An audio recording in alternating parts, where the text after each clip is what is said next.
Thank you for meeting with me today, Ms. Hayes. I would be happy to discuss with you the different types of symbols that can be represented on an AAC system. I spoke with you briefly on the phone about your son Luke. You said he was 9 years old, has a low IQ, is having a hard time communicating, expressing his needs and wants, and he can't yet read.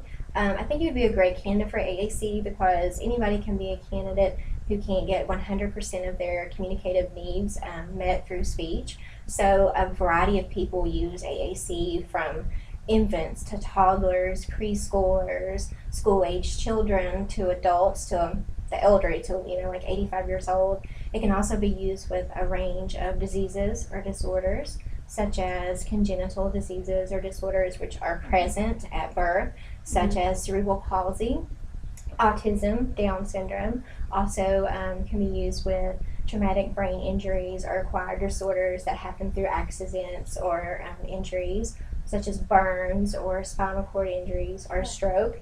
You can also use the AAC system with people who have progressive disorders, such as Alzheimer's disease or Parkinson's disease. So first I want to explain to you a symbol. I'm sure you've heard as something that represents something else. And we like to term the something else part as a referent. And so there are two different types of symbols that you can use. You can use unaided symbols such as gestures, sign language, or facial expressions. But I would recommend aided symbols for Luke because it's more easily understood by other communicative partners. So there are 7 different types of symbols that you can use and be represented on an AAC system. These range in a hierarchy from being the most iconic or the easiest to make an association with to the least iconic or the hardest to make an association with. And they start from real objects to partial objects to miniature objects, photographs, line drawings, bliss symbols, and orthography. So now I'm going to explain to you more in detail what all these symbols represent. So first we have the easiest, which is actual real objects. So if you want to represent a chair, you're going to bring in an actual chair and use it. Then you have partial objects, which is part of the referent or the object.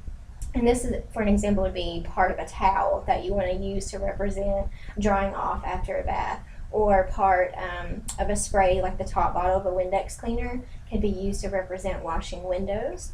Also, you have miniature objects, so these are just smaller representations of the referent, and you can use dollhouse furniture like a small miniature chair to represent a large chair, or a small toilet to represent a larger toilet.